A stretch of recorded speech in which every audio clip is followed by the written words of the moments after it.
On Wednesday, the Indian Finance Minister Nirmala Sitharaman and the World Bank Group President Ajay Banga met in New Delhi. Both of them discussed the outcomes of India's G20 presidency, the evolution of World Bank and its engagement with India in various sectors, besides the issues of mutual interest.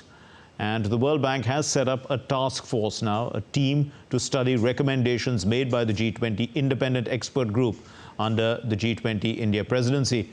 During their meeting, the finance minister highlighted the need for the World Bank to explore the possibility of coordinated approach in implementation of projects with a special emphasis on budget plus elements in projects funded by the World Bank. And Ajay Mishra joins us with more on this story.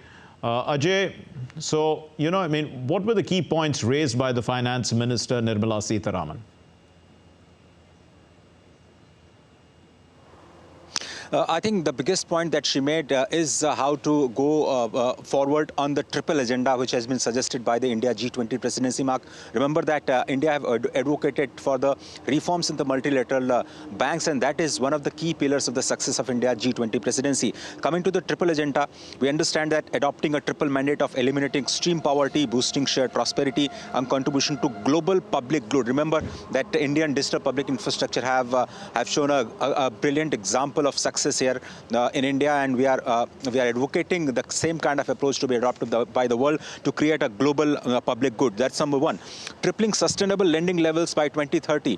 So currently, the developing nations needs to increase the investment in infrastructure by fourfold. But where is the money going to come from is the big question. That's agenda number two, yes, which is proposed by the India and a possible solution by these MDBs. Third is creating a third funding mechanism that would promote the flexible and innovative arrangements for the investors who are willing to support these MDBs agenda. So we are exploring the private sector lending, the green lending kind of the banks yes, who might join hand with the MDBs to help the developing nations to actually reach the NDCs that they have adopted for 2030. So triple agenda is one of the key aspects that both the leaders have discussed. We understand that the G20 presidency and how to take forward the agenda which India has pushed for are the key matter of discussions between the two leaders. Ajay, you covered the G20 finance track very closely.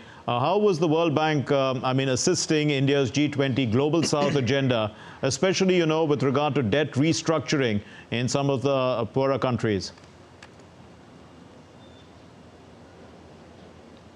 I think it's a paradigm shift in the approach of both World Bank and the IMF to deal with the debt crisis. We understand that there are more than 55 countries which are facing the debt burden at this point in time, and most of them are least developed countries. India have advocated at least the reforms in these MDBs to help at least 3-4 economies during the G20 presidency, and successfully those economies has been given assistance by these MDBs. But look, going forward, we understand that most of the debt burden is coming from China, and China is not willing to bend on some of the proposals made by these MDBs and obviously the G20 presidency of India.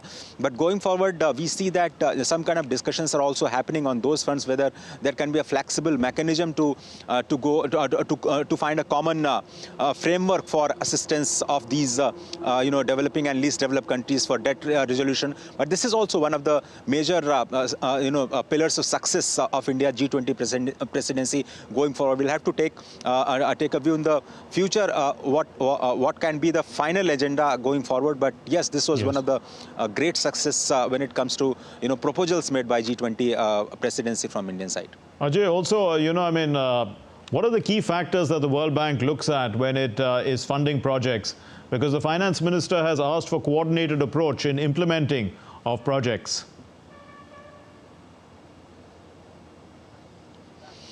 Yeah, absolutely. I think the sustainable development is one of the key criteria when the World Bank is going to assist under Budget Plus and Finance Plus mechanism of funding to the developing nations as well as the least developed countries. We understand that the 600 million people who are still living under extreme poverty is a big challenge for these MDBs, and that's where India has been advocated a big reforms and a key voice of global South to be heard at these fund, not just the quota regime, but to have a different view of financing for these kind of assistance, especially in the investment in the infrastructure and sustainable infrastructure, so to say. So going forward, we understand that that the large-scale projects, especially in the developing nations, might be funded by these MDBs. But there is a green element also. There is a climate angle also, which the world is discussing, that these development projects should not and must not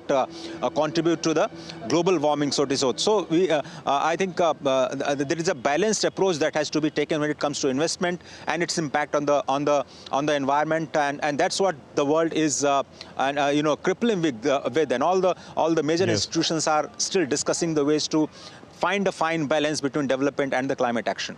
We'll leave it there. Thank you very much, Ajay Mishra, for those inputs. Ajay Mishra reporting from New Delhi.